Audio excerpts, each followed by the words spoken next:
Now we're going to look at how one would prove that a sequence was increasing. And we're going to look at the same sequence that we looked at before, a sub n is equal to 2n plus 6. So how do we prove a sequence is increasing? Well, if you go back to the definition of increasing, we need to show that a sub j plus 1 is always greater than or equal to a sub j. So that's where we want to end up. Where do we want to start? Well, we want to start with something we know is true. And how do we find out what that something is? And the answer is, well, we kind of work backwards. So this is side work. It doesn't belong in the proof, at least not in the same order, but we need to work it out. So we actually start with where we want to end up. We want to prove a sub j plus 1 is greater than or equal to a sub j. And then we actually write down what a sub j plus 1 means. And what does it mean? Well, a sub n is 2n add 6. So a sub j plus 1 is twice j plus 1 add 6. And a sub j is 2j add 6. Then we clean things up on both sides, multiply by 2, and we keep simplifying until we get something that we know is true. So if I were to subtract 2j, I would get 2 plus 6 is greater than or equal to 6. We could start there, or we could just subtract 6 and get 2 is greater than or equal to 0, and certainly that's true. So what does our actual proof look like? Well, it's this argument written backwards.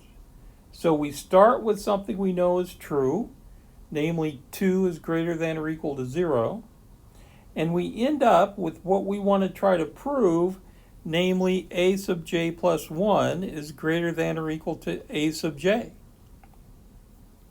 So if we take our scratch work and simply write it backwards, we have a perfect proof. We start with something we know is true. 2 is greater than or equal to 0.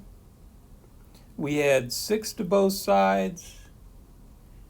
We add a 2j to both sides.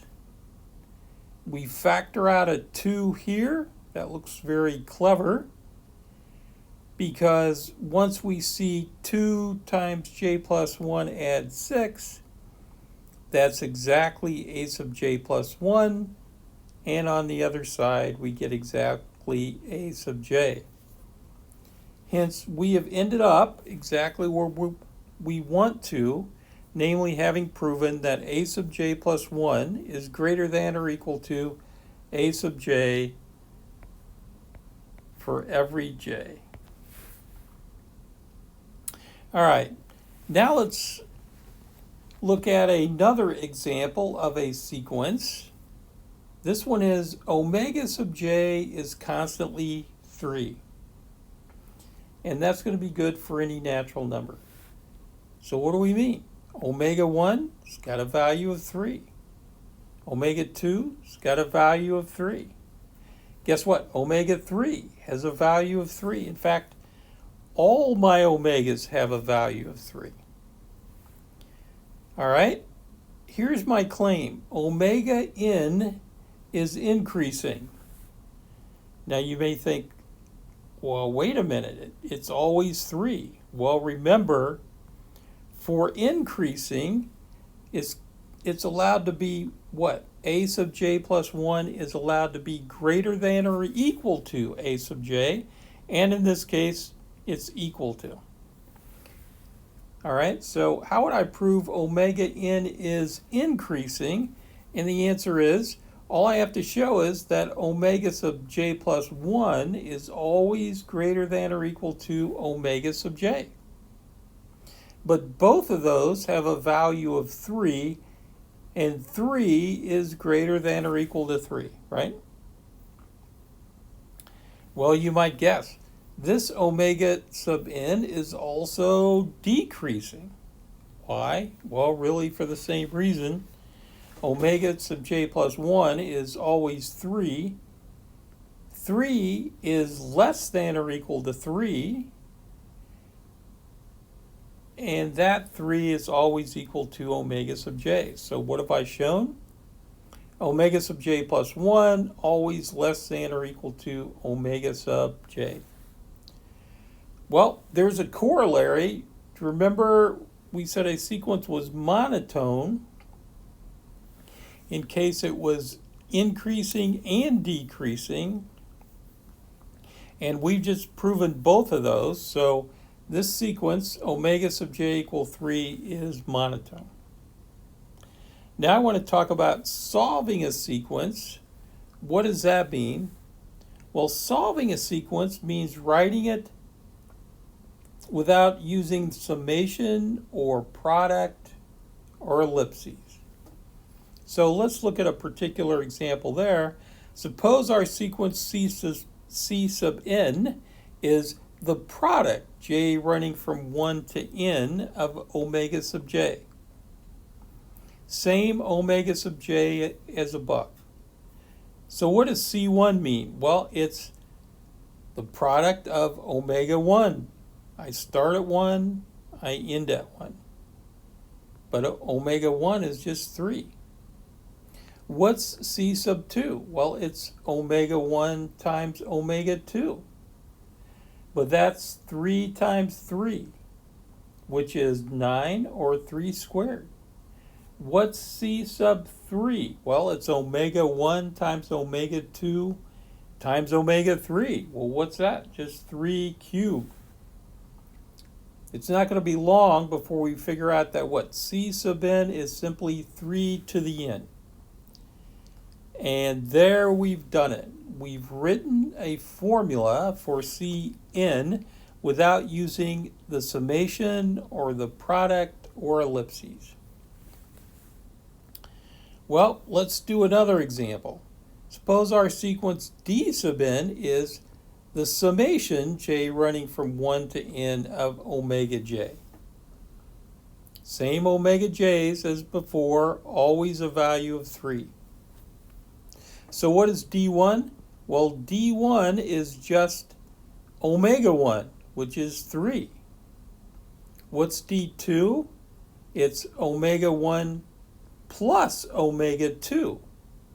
But that's just 3 plus 3, which, by the way, is 2 times 3, or 6. What's D3? It's omega 1 plus omega 2 plus omega 3, which is just 3 add 3 add 3, or 3 times 3. If you think about it, dn then is simply 3 times n for any n element of the natural numbers. And there we solved another sequence, right? Solved it as in we found a function without using summation, product, or ellipses. And finally, let's look at this sequence. E sub n is 1, or rather E sub n is just n for any n element of the natural numbers. So what? E1 is 1, E sub 2 is 2, E sub 3 is 3. Get it? And now let's let Fn be the summation j running from 1 to n of Ej. So what's F1? It's just E1. But E1 is just 1. What's F2? It's the summation j running from 1 to 2 of Ej. So what's that? E1 add E2. But that is simply 1 plus 2. What's F3? E1 add E2 add E3 is just 1 plus 2 plus 3. So what is f sub n? It's 1 plus 2 plus 3 plus dot dot dot all the way up to n. Well, that's not solved yet because we've got ellipses there, but that is a sum that we should have in our back pocket. The summation of all the natural numbers between 1 and n. It is simply what? N times n plus 1 divided by 2. And again, I'd like to remind you that that is a series that's going to come up more than once and that you should have in your back pocket. Enough for now.